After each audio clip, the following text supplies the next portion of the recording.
avoir une liberté de gérer. J'ai un petit côté petit boss. Là. Dans le fond, j'ai toujours su, dans mon fort intérieur, que j'étais un travailleur autonome, un entrepreneur. J'ai toujours su ça, là, je sais pas pourquoi. Mais... Principalement, moi je dirais que c'est parce que mon père est architecte, puis il est lui-même donc entrepreneur, parce que les architectes, c'est des associés, donc c'est des travailleurs autonomes qui se regroupent, qui forment des firmes. Il faut que je le fasse, en fait. Je me suis dit, il faut que je l'essaie. Je vais le faire, puis si ça marche pas, puis je retournerai sur le marché du travail, mais je me suis dit vraiment... J'ai joué dans un groupe de musique, c'est moi qui m'occupais de faire le design des t-shirts, des albums, tout ça. Puis j'avais bien du plaisir là-dedans, puis j'avais envie de faire ça de ma vie. Puis... Vraiment une question de liberté, mais aussi d'avoir, c'est ça, de pouvoir prendre le livre et dessiner.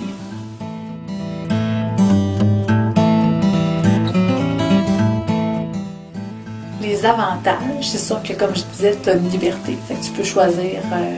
si un matin, je décide de rentrer plus tard, ben, c'est moi qui décide de rentrer plus tard. Si je veux modifier mon horaire pour X raisons, ben, ça, j'ai ma liberté. Avantage, ben, beaucoup de liberté, quand même. C'est l'horaire. Ça, c'est le même.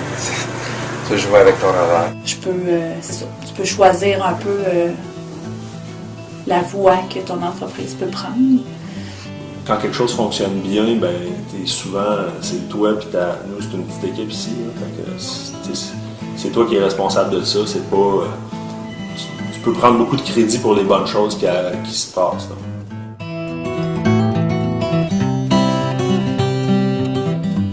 L'inconvénient, ben, c'est fatigant. Le matin où je suis pas là, ben, j'ai pas de paye. Tu as plus de responsabilités aussi parce que tout repose sur toi. Et si tu gères mal ton temps, si tu gères mal tes échéanciers de projet, tu peux devenir un peu prisonnier de ton statut de travailleur autonome. Quand tu n'as pas les gros moyens, quand tu n'as pas assez des gros emprunts, tout ça, ou des bourses, ou comme ça, c'est sûr que dans le fond, l'argent, c'est le nerf de la guerre. On a tout le temps un petit risque. C'est plus fragile. Là. La semaine qui est plus tranquille, là, ben, j'ai l'impression que je vais faire faillite et que la vie va s'éteindre. Fait que ça, c'est un inconvénient.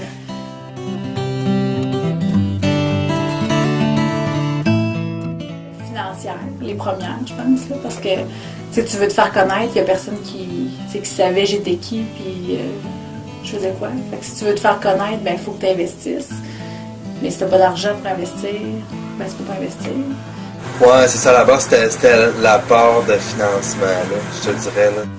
Ben, d'abord, la première, c'était de remplir le carnet de commandes. Là, parce que quand nous, on a décidé de démarrer ça à deux, puis pour que ça soit viable pour les deux personnes, ben, on a pris des mesures assez drastiques. Là. Et moi, je suis chiro, fait que je suis bonne dans mon travail, mais ça veut pas dire que tout ce qui entoure, tout ce qui est comptabilité, tout ce qui est justement publicité, marketing, j'ai pas étudié là-dedans, j'ai pas étudié en gestion de personnel, en gestion de...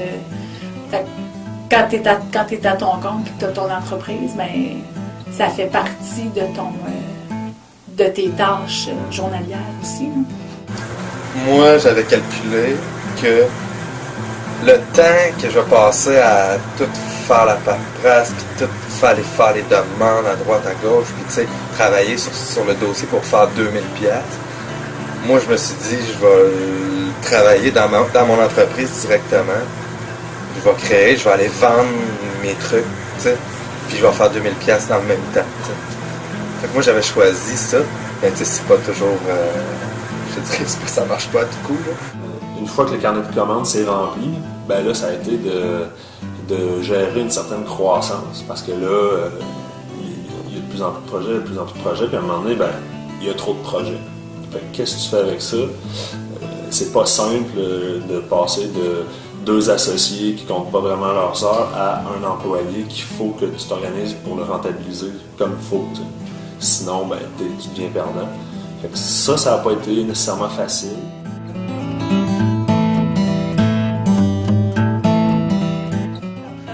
Ça prend les nerfs solides, je pense. Parce que justement, là, quand tu as une semaine plus tough, là, puis que tu as l'impression que tu vas faire faillite, là, ben, tu sais, non, c'est pas ça, là, mais sais, il faut être capable de gérer, de se dire, OK, c'est plus mollo cette semaine, mais ça va reprendre la semaine prochaine. Mais pendant cette semaine-là, ben, tu vois tes comptes qui rentrent, tu vois ton épicerie, tu sais, toutes tes factures qui rentrent, puis le compte qui est... Fait tu sais, il faut être capable de gérer ce stress-là financier, je pense. Je te dirais, c'est cliché, mais tu sais, être vraiment passionné. Puis, passionné et... Ça, c'est le plus dur de discipline. Et ça, la discipline, là, c'est fou. Mais à un moment donné, t'as pas le choix, tu sais. Moi, je suis vraiment indiscipliné comme personne. Tout le temps, j'ai tout le temps tout le monde. Mais tu sais, là, je suis devenu, puis je te dirais que c'est peut-être une des affaires que j'aime. Ça me force à être discipliné, tu sais. Parce que là, tu fais atteindre des résultats, puis tu sais, c'est tes affaires là, que tu fais, là, c'est plus... c'est pas pour quelqu'un d'autre, c'est pour toi, fait que tu sais... Je suis devenu discipliné, là, tu sais. Wow. J'aurais pas une réponse précise, là. Je pense qu'il n'y a pas un seul type de bon entrepreneur.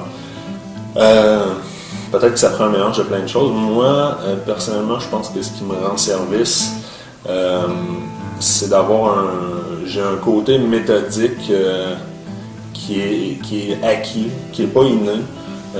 J'ai appris à le développer justement parce qu'à un certain moment donné, le stress devenait tellement élevé parce qu'on était un peu désorganisé qu'à un moment donné, il fallait s'asseoir et se dire qu'est-ce qu'on fait là? Est-ce qu'on reste toujours stressé comme ça ou on s'organise puis on sait où est-ce qu'on s'en va puis être capable aussi d'être une pieuvre un peu, d'être capable de faire plein de choses en même temps, plein de choses, de gérer.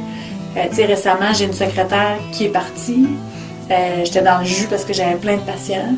Puis en même temps, ben là, j'ai ma comptabilité, j'ai mon comptable qui me parle et qui me dit il faudrait que tu me sortes tes affaires pour qu'on commence la comptabilité 2011. En même temps, il fallait que je me trouve une nouvelle secrétaire, que je passe des entrevues, que je fasse ma comptabilité, que je traite mes patients parce que si je les traite pas, ben, je peux pas prendre une journée de congé, pas traiter personne pour clencher mes autres affaires. Fait que tu sais, il faut comme gérer plein d'affaires en même temps. Puis la passionnée, tu sais, triper sur ce que tu fais, ça paraît. Là. Moi, quand je fais des salons, tu sais, puis que je parle de mon, tu sais, que je parle de qu'est-ce que je fais, puis je montre mes affaires, ça paraît. Là, je pense que je suis passionné. Quand je vais vendre dans des boutiques mes trucs, tu sais, j'ai déjà fait affaire avec un représentant, tu sais, puis son taux d'efficacité était peut-être à 40% de vente, tu sais. Mettons qu'elle allait voir 10 boutiques, elle revenait avec 4, là. Ben, moi, c'est 100%. Tu sais, à cause que ça paraît quand j'en parle. Je pense qu'il faut avoir une tête de cochon. Parce que il y a bien des gens qui comprennent pas où tu t'en vas puis qui comprennent pas pourquoi tu le fais. Comme par exemple, nous, chez Diaz, notre objectif, c'est pas de devenir gros. Puis tu sais, ça, il y a bien des clients qui le comprennent pas. Nous, on aime ça être une petite équipe puis on aime ça choisir nos projets.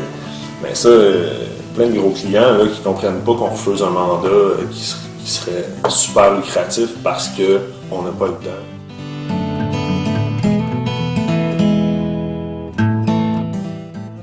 J'ai peut-être un nom en particulier, mais je dirais pas de nom. Là, mais c'est des gens, c'est une personne qui a passé, qui a parti sa petite entreprise de lui-même, qui a commencé ça seul dans son garage. Puis tranquillement, il y a eu de plus en plus de contrats. Ça, je trouve que ça m'impressionne. Finalement, c'est quelqu'un qui n'a pas nécessairement 2 bacs, 3 maîtrises, puis c'est un autodidacte. Mais il a su vraiment faire décoller sa compagnie. Puis c'est une personne qui a beaucoup de drive, puis beaucoup de dynamisme en affaires. Là. Ça m'impressionne. C'est quelqu'un qui est parti de rien, puis qui a fait en sorte de faire une compagnie qui roule maintenant super bien puis qui est reconnue. Comme c'est ça, Séraphin. Je pense que Séraphin, la boutique sur Saint-Jean. Puis je te dirais que c'est une petite entreprise, mais qui réussit bien, tu sais. Puis ça fait 15 ans quand même. Tu sais, durer déjà, c'est fabuleux. Puis je me rappelle au début, il a comme déménagé plein de places, c'était difficile, puis c'était... Puis à un moment donné, il savait pas trop vers quoi, puis à un moment donné, il a comme trouvé sa niche, tu sais. Puis là, il a dit, ok, moi, c'est ça mon cadre, c'est là-dedans que je joue. Puis là, ça va super bien. Puis il s'est créé une clientèle, puis une clientèle qui est super satisfaite parce qu'ils font, tu sais, sont bons. Puis, c'est sûr qu'ils vendent des t-shirts, c'est pour ça qu'ils sont bons. Non, mais tu sais... C'est pour ça qu'ils admirent. Ouais, c'est ça. Parce qu'ils ont du goût. Je pense que je serais tenté de dire Ex Machina, parce que c'est une entreprise qui est... Je les connais pas de l'intérieur en détail, mais ils ont clairement un leader qui est parti d'un... C'est probablement quelqu'un qui est ouvert aux autres, mais qui a certainement une idée où ce qui s'en va, puis une tête de cochon, justement. Puis c'est quelqu'un aussi qui, je pense, n'a pas trop fait de compromis. Lui, il s'est appuyé sur son côté artistique de création théâtrale pour fonder une compagnie de production en théâtre. Là, où finalement, c'est plus juste du théâtre, une compagnie de production tout court. Puis je trouve ça le fun. C'est quelqu'un qui avait un talent brut puis qui s'est ouvert. Il est rendu maintenant, il y a un CA puis des tonnes d'employés. Puis c'est gros Ex Machina, c'est une grosse structure. Puis malgré tout, lui est toujours là, toujours les coulées franches pour être créatif.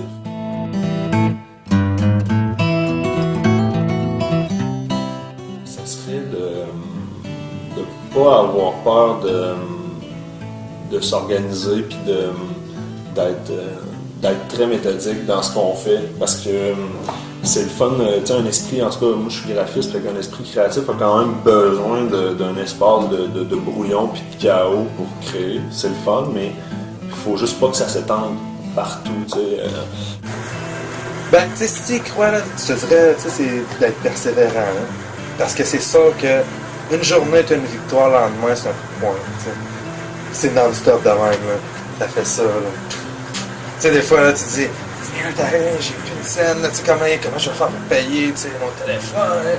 Là, tu commences en train de capoter, puis 4 heures plus tard, tu reçois les chèques de telle boutique, puis là, t'as un contrat, puis tu sais, là, ça développe. Faut comme jamais, il faut que tu persévères, puis tu sais, là, mais tu sais, sérieusement, c'est vraiment un chemin chaotique, là. De bien s'entourer. Non, mais d'être capable d'aller, tu sais, de ne pas avoir peur de demander de l'aide, puis de pas, c'est ça, tu sais, d'aller chercher des gens qui vont pouvoir bien t'épauler, autant en publicité, en marketing, en comptabilité, même si t'es bon là-dedans. Tu sais, de ne pas penser que ça va être facile. Souvent, on a le réflexe, en démarrant, de vouloir devenir big, puis ça peut être cool, là, mais ça peut aussi être un piège, je pense, en tout cas dès le départ. Moi au début je faisais pas ça pour l'argent, pas tout, mais tu sais, ça vient vite que tu te dis ouais, tu sais, faut que je fasse ça pour l'argent aussi, là, puis faut que ça soit une part importante quand même, tu sais, de l'équation. Pas que ce soit l'objectif ultime, je pense. Pas trop loin, dans la liste d'objectifs.